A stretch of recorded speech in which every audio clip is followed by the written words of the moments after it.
మరి పరిపాలము తిమ్మరస్ కాలనీలో 2వ వారము కనుక అక్కడ బలారాధన ప్రేమ విందు ఉన్నది. మరి అమ్మగారిని అక్కడ పెట్టి రావడం జరిగింది. రేపు ఉదయకాలంలో పల్లివాడలో యూపీఎఫ్ కొల్లేరు సేవకుల కూటమి జరుగుతుంది. రేపు సాయంకాలం నుండి 7 దినములు వారం రోజులు సాయంకాలపు సమయాల్లో ఉపవాస మనోహరమైన ఉపవాస ప్రార్థనలు కోరికలు జరుగుతున్నాయి. మరి మీరందరూ పురుషులు, యవనస్తులు, చిన్నాలు అందరూ కూడా ఈ ప్రార్థనలు చక్కగా మీరు వినియోగించుకోవాలని కోరుచున్నాం. సేవకులకు ఆతిథ్యం చేసే బిడ్డలు ముందుకొచ్చారు. ప్రభు దీవించును గాక.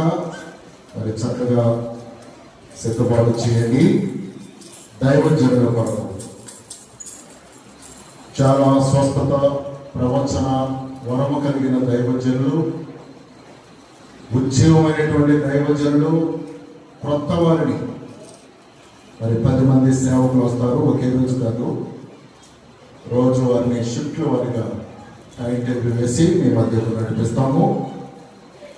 కనుక చక్కగా మీరు అందరూ పాల్గొని దైవాశీర్వాదాలు పొందుకోవాలని కోరుచున్నాం.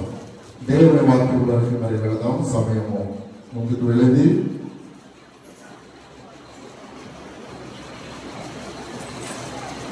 రూపాంతరం ఏమి రెడ్డి కట్టేమమ్మా బోర్డులో మీరు చూస్తున్నారా, కనబడుతుందా? ఈరోజు వాక్యాంశము రూపాంతరం, ట్రాన్స్ఫర్మేషన్. ట్రాన్స్ఫర్మేషన్, రూపాంతరం మనం పొందాలి. మత్తయి సువార్త 17వ అధ్యాయంలో యేసు ప్రభు తాబోరు కొండ మీద వారు చూస్తుండగా రూపాంతరము పొంది ఉన్నాడు. చదువుదాం. 6 దినములైన తరువాత యేసు